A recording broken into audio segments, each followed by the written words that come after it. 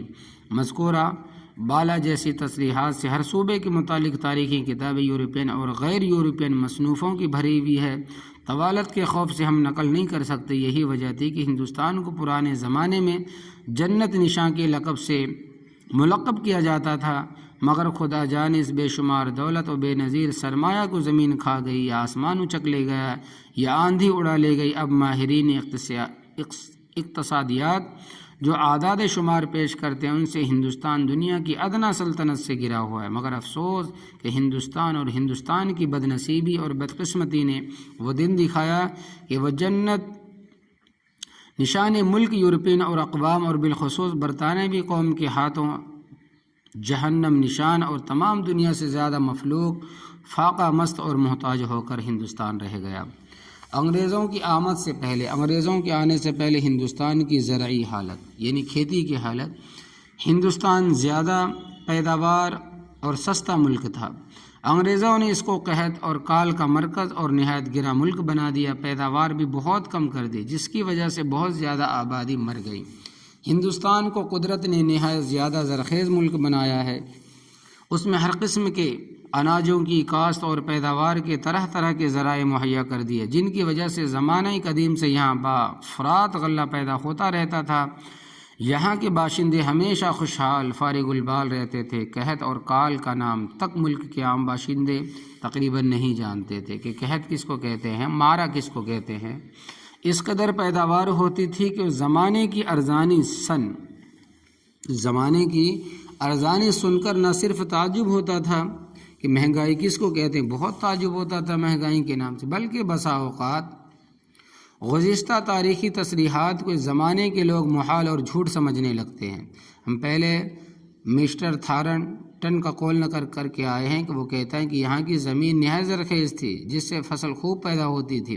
اسی طرح سر تھامس منٹرو کی ہندوستانیوں کی طریقہ کاشتکاری اور ان کی اعلیٰ استعداد کی پرزور تعریف اور ثنا و صفت ذکر ہو چکی ہے۔ ہم اس سے پہلے لارڈ میکالے کا بنسبت صوبہ بنگال یہ مقالہ بھی ہدایہ نازل کر چکے ہیں۔ باوجود مسلمان ظالموں و مراہٹا لٹیروں کے مشرقی ممالک میں بنگال باغ جنت یہ نہایت دولت مند ملک سمجھا جاتا تھا۔ اس کی آبادی بے حد اور بہت زیادہ بڑھتی تھی۔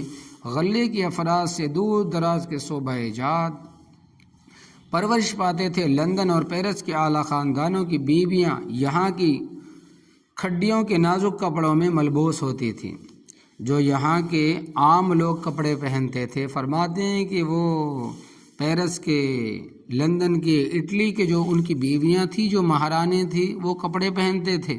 ہندوستان کے اعلیٰ قسم کے کپڑے ہوتے تھے جو عام انسان پہنتے تھے۔ بہرحال انگریزی اقتدار سے پہلے یہاں کی پیداوار غلہ جات بہت زیادہ تھی اور نہایت زیادہ ارزانی، بہت سستے بہت سے تمام اناجوں کے اقسام ضروریات زندگی فروخت ہوتی تھی، جس کی وجہ سے تمام باشندگان ہند نہایت خوشحال فارغ البال راحت اور آرام کی زندگی بسر کرتے تھے۔ عموماً ان کو اناج اور خضر و نوش کی کمی ستاتی نہ تھی۔ چنانچہ سر ایلیٹ ڈاوسن تاریخ ہند جلد 3 میں شہنشاہ علاء الدین خلجی مرحوم کے زمانے کا بھاؤ اس طرح ہے کہ گندم 119 سیر یعنی 2 من 39 سیر، بورا کھانڈ 15 سیر، چاول 179 سیر یعنی 4 من 19 سیر، گھی 3 سیر، چنا 179 سیر یعنی 4 من 19 سیر، لال کھنڈ 24 سیر، آڑو 119 سیر یعنی 4 من 19 سیر، سرسوں کا تیل 27 سیر۔ شہنشاہ محمد تغلق کے مرحوم کے زمانے کا بھاؤ اس طرح ہے کہ گندم فی من پختہ 9 آنے، یعنی کہ 1 من گیہوں 9 آنے میں، شالی دھان 1 من